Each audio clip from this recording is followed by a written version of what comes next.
And I know, I'm absolutely certain that everyone here has something or someone in their background that they could use as an excuse to get bitter. It could potentially cause bitterness if you let it. And that's why we need to bring it to the foot of the cross and say, it's yours, God. I give it to you. I give my life to you. I lay my pain down before you.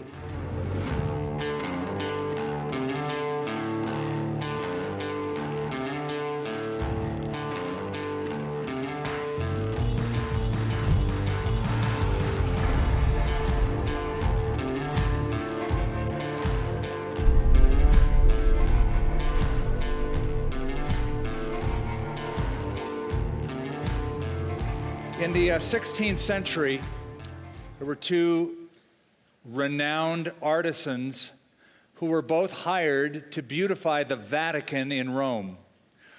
One was Michelangelo, the other was Raphael. Michelangelo was a painter who fancied himself a sculptor. Raphael, of course, was the renowned sculptor. Both of them did very different tasks. Both of them were highly regarded in their own particular fields. But interestingly, a bitterness broke out between them, a rivalry broke out between them, so that whenever they would pass each other in the hall or even meet, they refused to speak to each other. Everybody could see it. It became a renowned bitterness. And the ironic thing is that both of them were doing this for the glory of God. Doing it for the glory of God while holding on to bitterness at the same time. Unfortunately, when you get people that are that revered and renowned, that bitterness, that rivalry, everybody can taste it. It defiles so many people. And it becomes renowned. For example, Winston Churchill. Everybody knows, most people know that there was this long ongoing rivalry between Winston Churchill and a woman named Lady Astor. And they would often say things to each other, publicly even, to put down each other, and it got to be really bad. So, for example, on one occasion, Lady Astor said to Winston Churchill publicly, "Sir, if you were my husband, I would put poison in your tea." Unfazed by that, he turned to her and said, "Madam, if I were your husband, I would drink that tea." Most everyone can think of a bitter person. But seldom will you find someone willing to admit that they are a bitter person. And yet, I think more people may deal with, struggle with a root of bitterness than we think. I will admit that when I was a young man, a young boy, I became angry, and that anger turned to bitterness toward my own father. He was a harsh man, not very gracious, very demanding, very exacting, and I struggled with that, and it became, for a period of time, very dark, and God had to do a work, and God did do a work of restoration and reconciliation, but it was something that I struggled with as a young man. And I was reading a little article, blog, by a counselor by the name of Mike Dubose, who lived for years being bitter at his own father. He was angry and bitter because his dad left the family when Mike was a young boy. He said he was talking to a counselor who said, "You know, Mike, it's interesting that people from similar backgrounds, same circumstances as you, even within the same family, can react different ways. For example," he said, "you might have one child, like you, become very resentful. At the same time, in the same family, you might have a child who doesn't become resentful, but learns from it and grows from it and becomes better because of it." So that set him on a path of healing. But Mike Dubose tells of a conversation that he had with a friend who was 70 years old. I'll let him tell the story. He said, "We spoke about his bad childhood and how he still resented his father, who had been dead for years." You can imagine, if he's 70 years old, his dad would have been gone many years before. "I advised him to forgive and move on, but he said angrily, 'I will never forgive my father, even to the grave.'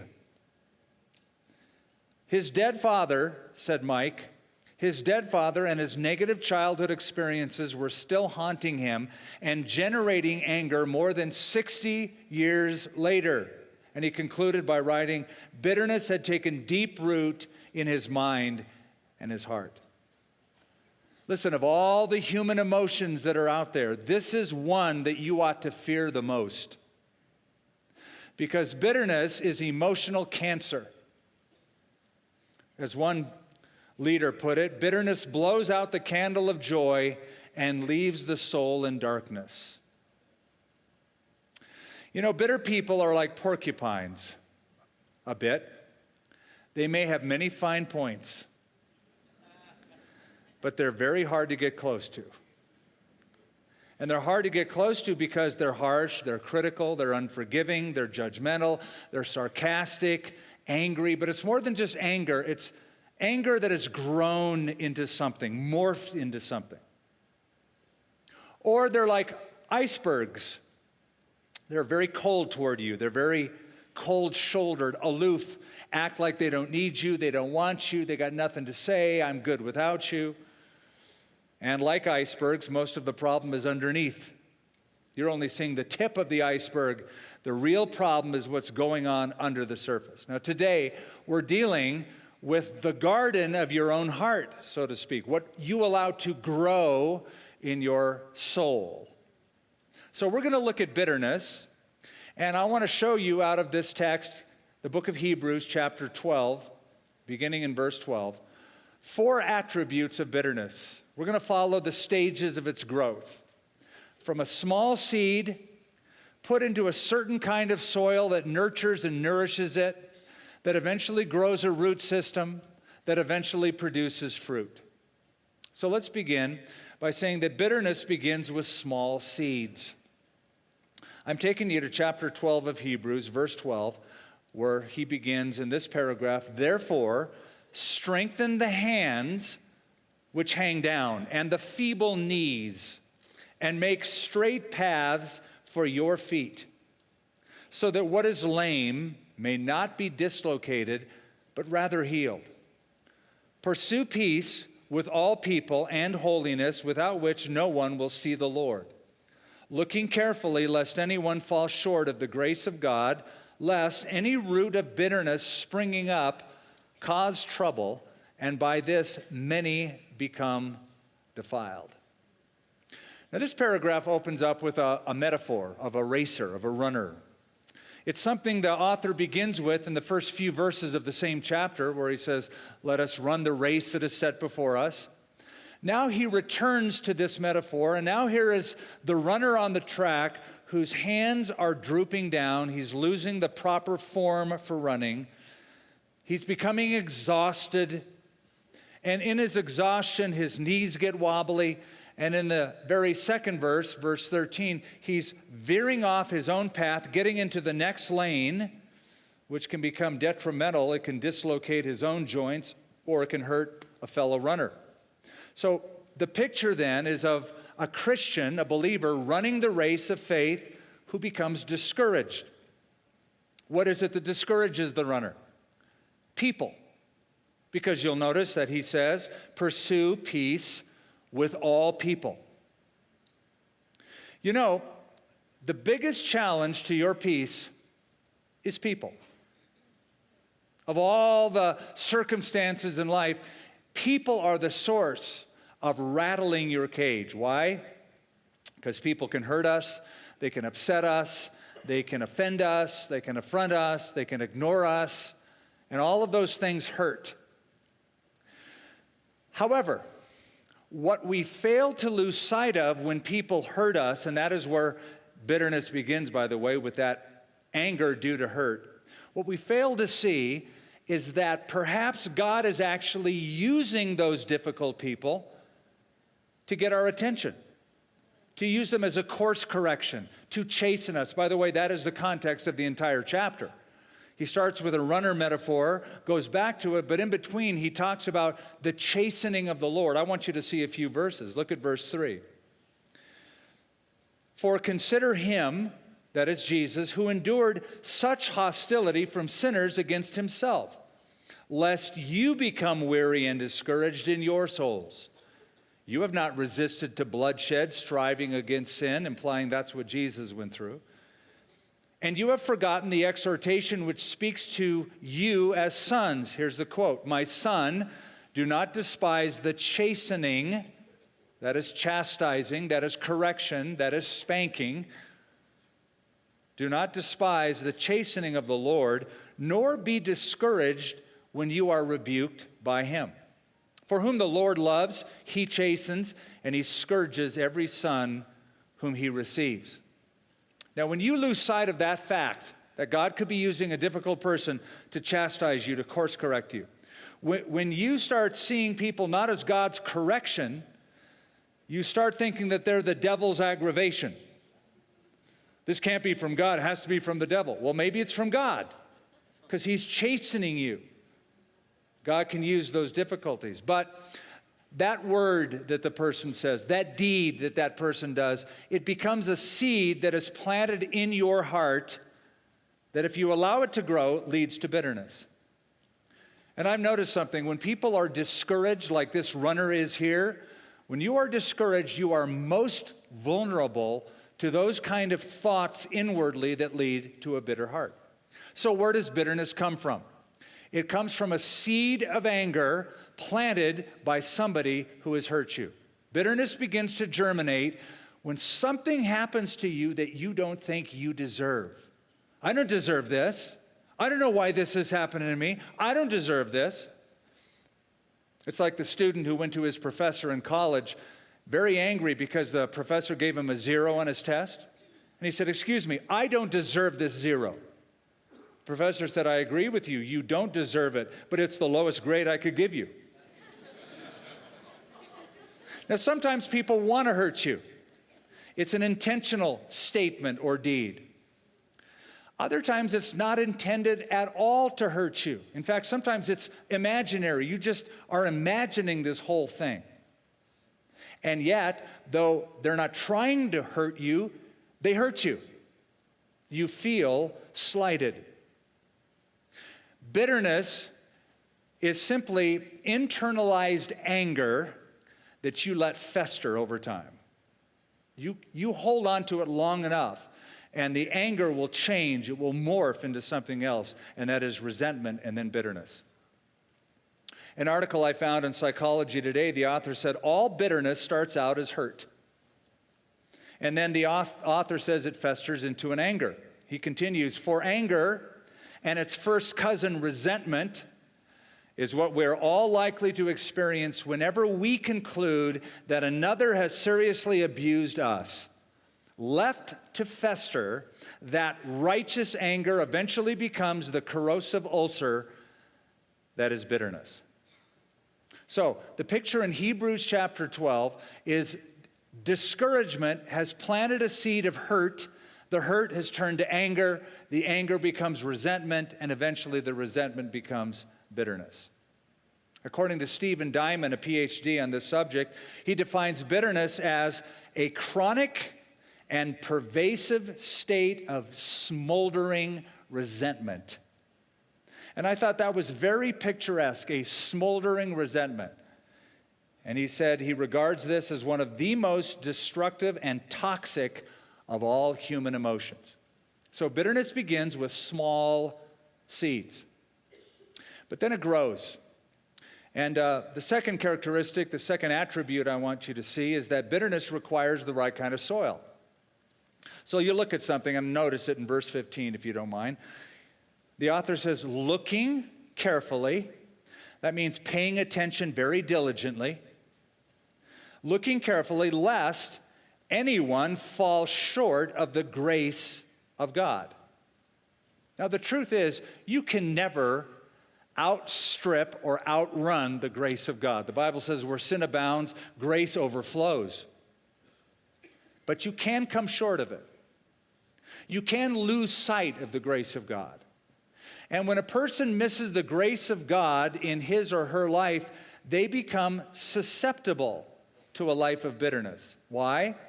Because when we forget how gracious God was to us, then we cease being gracious to other people. And why aren't we gracious? Well, this is what you deserve. This is not what I deserve. We start forgetting just how merciful and gracious God was to us. So we need to grow in grace. Because if we don't grow in grace, bad things can grow in us. And one of those bad things is this, bitterness. Now, some soils are easier to plant things in than others. So it is with human hearts. There are some people's hearts that are just ripe for growing a harvest of bitterness. And what kind of heart is that? People who hold on to things and never let them go. If we keep ruminating on wrongs in the past, keep chewing on something that somebody did to us in the past, it begins to affect us in the present, and it becomes an essential part of who we are. It is our new identity. We are that hurt one. We are the victim. Let me tell you a story of somebody who was like that in the Bible. She didn't start out that way. Her name was Naomi in the book of Ruth. Naomi is a name that means pleasant, agreeable, friendly. What a great name. Here comes Miss Pleasant. I can see her coming down the road in Bethlehem, smiling at everybody. Well, she gets married and has kids. There's a famine in the land of Israel, in Bethlehem, where she's from. That's sort of the breadbasket of ancient Israel. It forces her family to go out and seek food in Moab, a neighboring country. And things go from bad to worse. She loses her husband Elimelech. She loses her two boys, Mahlon and Chilion. They both die. So she's bereft of 3 males in her family. All of that pain that occurs to her becomes a seed that grows in her heart, a seed of anger that becomes bitterness toward God. God's the only one left that she can blame, so she blames God. So she comes back to Bethlehem because now there's food back in the land of Israel. She comes back to town. People see her and they go, oh, look, Naomi's back. Miss Pleasant is back with us. And listen to her response. She said, don't call me Naomi, which means pleasant. Call me Mara. The word means bitter. Now she's defining herself as a bitter person. Self-admission. Don't call me pleasant, you call me bitter. Now listen to why. For the Almighty has dealt very bitterly with me. I went out full, not really true, and the Lord brought me home again empty. The Lord has testified against me, the Almighty has afflicted me. Now, in that little group of sentences, 4 times she blames God. 4 times she says, I'm bitter and it's God's fault. 4 times she says, I'm not happy and it's God's fault. She's now defined her very life by that destructive emotion of bitterness. And that'll happen. Bitterness turns you into a perpetual victim, which is a bad place to be, but it's a very convenient place to be. Because if you're always the victim, you can justify your anger. I'm angry and I have a right to be angry. If you're always a victim, you hold on to that anger, you blame others, it's always somebody else's fault. You play the victim. And if you analyze it carefully and biblically, you'll discover something. Bitterness is really a form of pride. Because in bitterness, you are saying, God, I don't deserve this. By the way, it's not smart to pray, God, give me what I deserve. Because what you deserve is far from what you may think you deserve. But this is a form of pride to say, I don't deserve this, I deserve much better. So, when a hurt comes your way, if it's a word somebody says, if it's an action somebody does, don't let that take root in your heart. You can't let that thing continue to grow. Don't water it with self-exalting thoughts. Don't fertilize it with other people's sympathies. You got to root it out. Because if you hold on to it, it's going to grab hold of you and not let you go. The world is filled with people who have not dealt with past hurts. And people who don't deal with past hurts, there's a profile that they eventually fit into. They are critical. They notice bad things around them, not good things. Always they notice all the bad things. Not only are they hypercritical, but they're fault finders, they're sin sniffers. Somebody's rotten around here, I can smell sin. And when they talk about people, they can't help themselves. There's going to be a put down in that conversation somewhere. It's going to go negative. Bitterness is what puts a scowl on one's face and puts venom in one's words. It's bitterness that has grown. So it begins with small seeds. It requires the right kind of soil for it to grow. But the third characteristic, the third attribute, is that bitterness develops deep roots. Again, look at verse 15, looking carefully, lest anyone fall short of the grace of God, lest any root of bitterness springing up causes trouble, and by this many become defiled. Now, this whole root of bitterness thing, the author of Hebrews didn't come up with this on his own. He's referring, I believe, to a text in the Old Testament, Deuteronomy 29, where the author is writing what God said to the people of Israel. Deuteronomy 29, the Lord said, "There shall not be among you those with a root bearing bitterness or wormwood." And the meaning of that in Deuteronomy 29 originally refers to those people who are superficially identified with the God of Israel, but they're going back to their old roots, paganism. They're leaving the covenant relationship. They're forsaking the grace of God, forgetting the covenant of God, and they're not bearing spiritual fruit. Their life is defined by a root of bitterness, not a sweet root, not one that grows good fruit. Here's the larger point. People who let a seed like this grow in the soil of their hearts eventually develop a root system that grows and grows larger and grows stronger, and pretty soon becomes immovable. Why is it called a root? Because it's hidden. You don't see it. You walk over roots of trees all the time. They're growing underneath you. They're not apparent at first. They will be apparent later on because the root is going to produce fruit. But at first it's hidden. And while it grows hidden, unseen, it grows stronger. And it can be destructive.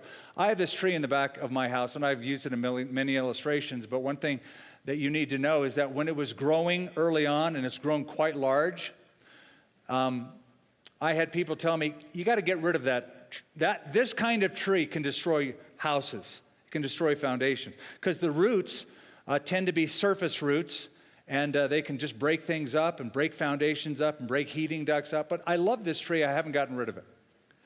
Well, I have paid a consequence for it because my back porch shows a nice, long, crowning crack. Because one of the roots of that tree, put it there, it can be very destructive. And so a root of bitterness will grow its tentacles around your heart and choke off spiritual life and choke off emotional life and will dominate your life if you let it. And so Paul says, no wonder he says this in Ephesians 3, get rid of all bitterness, rage and anger, brawling and slander, and every form of malice. Some people are bitter at their parents. Some people are bitter at churches. Some people are bitter at leaders. Some people are bitter at their ex-spouses. Some people are bitter at their current spouses. Bitterness destroys homes. Colossians chapter 3, verse 19, Paul says, husbands, love your wives and do not be bitter toward them. Sometimes, rather than a husband or wife being the better half, they're the bitter half. And it's a big problem among God's people. I think bitterness holds back the power of God. Our life gets so clogged by this root system. We need to get Roto-Rooter in there now. Because the power of God is sort of just, the drain is clogged. God wants to move, but our bitter hearts block him from doing that. See, when your heart is bitter, God will not be real to you. And that's because hatefulness and holiness cannot dwell in the same heart. They're exclusive. So instead of letting that seed grow and branch out a root system, you need to plant your life in better soil. Listen to Paul's words in Ephesians 3, being rooted and grounded in love. And again in Colossians chapter 2, being rooted and built up in him. So when you sink your life into the rich soil of God's love and into that rich soil and life of God's character, that's the soil. That's where you want to be plugged into. In Ephesians 3, which I just mentioned, I'm going to read 2 verses in the New Living Translation, Ephesians 3, 17 and 18. Listen up. I pray that Christ will be more and more at home in your hearts as you trust him. May your roots go down deep into the soil of God's marvelous love.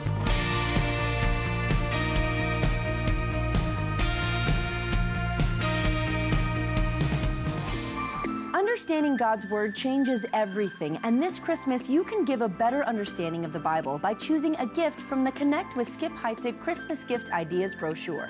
Consider this life-changing gift idea from Skip Heitzig, the You Can Understand package. One of our listeners recently shared, I was searching for a resource that would walk me through the Bible and teach me what it means. I had read the Bible but didn't understand it. That's how I found Skip Heitzig's teachings. I started with Genesis. It's so engaging and easy to understand. Start at the beginning with You Can Understand the Book of Genesis and discover the origins of God's redeeming love. And learn how to accurately interpret end times prophecy and live life with confidence in You Can Understand the Book of Revelation. Find the You Can Understand package and more meaningful gifts in the Connect with Skip Heitzig Christmas Gift Ideas brochure. Download yours today at connectwithskip.com/offer or call 800-922-1888.